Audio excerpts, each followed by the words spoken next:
stem cell breakthrough could set up future transplant therapies. October 10, 2013. A new method for creating stem cells for the human liver and pancreas, which could enable both cell types to be grown in sufficient quantities for clinical use, has been developed by scientists.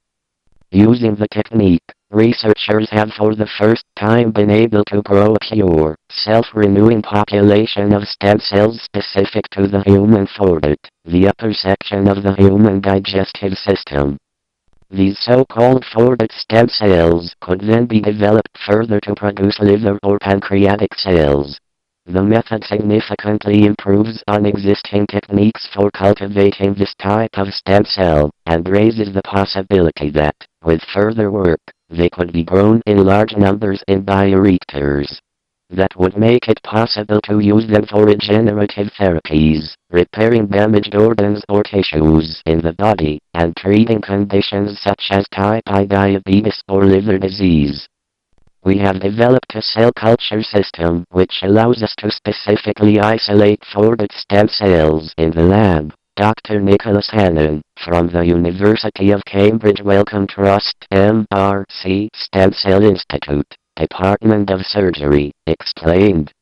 Hannon led the study, which was carried out in the lab of Dr. Ludovic Valier. These cells have huge implications for regenerative medicine, because they are the precursors to the thyroid, upper airways, lungs, liver, pancreas, stomach and biliary systems. We now have a system where we may be able to create all these cell types from the same starting population.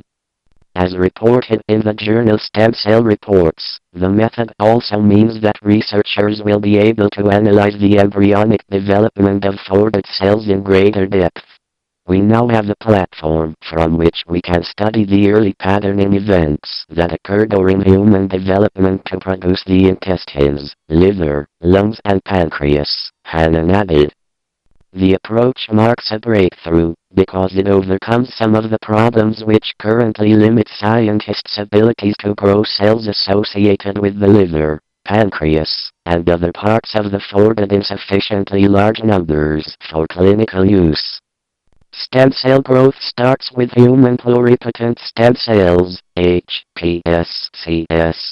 These are non-specialized biological cells with the potential to transform, or differentiate, into any of the three primary layers of cells from which all tissues and organs develop.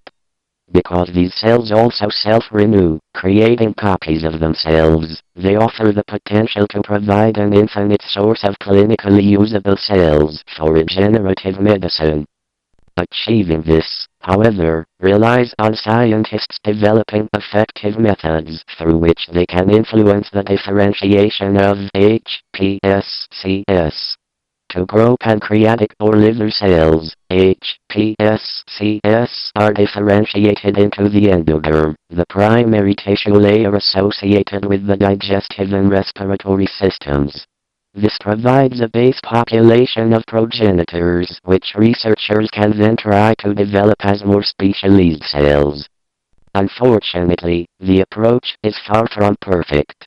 In particular, it is difficult to produce a pure population of the required progenitors, and contaminating cells of the wrong type are typically found within the cell culture.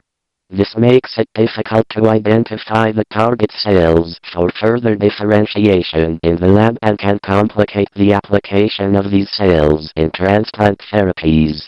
In some cases, HPSCs also produce such a large number of contaminating cells that the precursor population becomes unusable.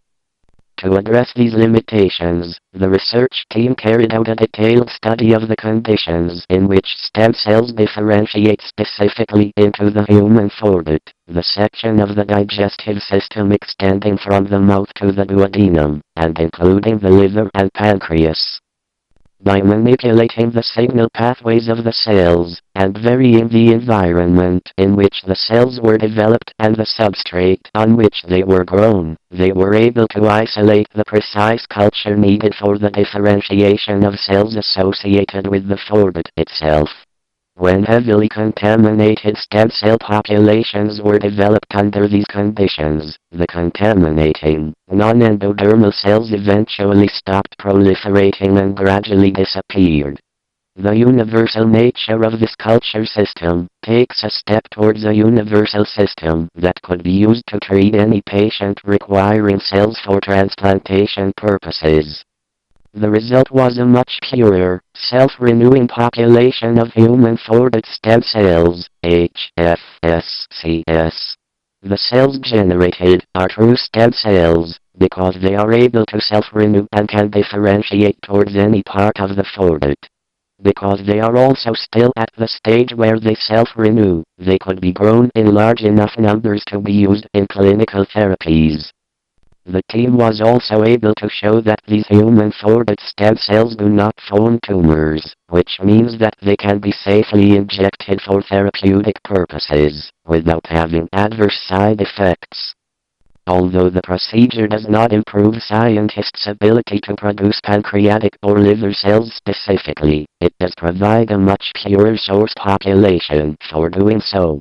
What we have now is a better starting point, a sustainable platform for producing liver and pancreatic cells, Dr. Ludovic Valier said, senior author of the study. It will improve the quality of the cells that we produce, and it will allow us to produce the large number of uncontaminated cells we need for the clinical application of stem cell therapy. The team is now building on the research by studying the fundamental mechanisms which control the differentiation of HFSCS specifically as liver cells or pancreatic cells, to further improve the production of these cell types for regenerative medicine. Forwarded stem cells, green, differentiated into pancreatic cells expressing insulin.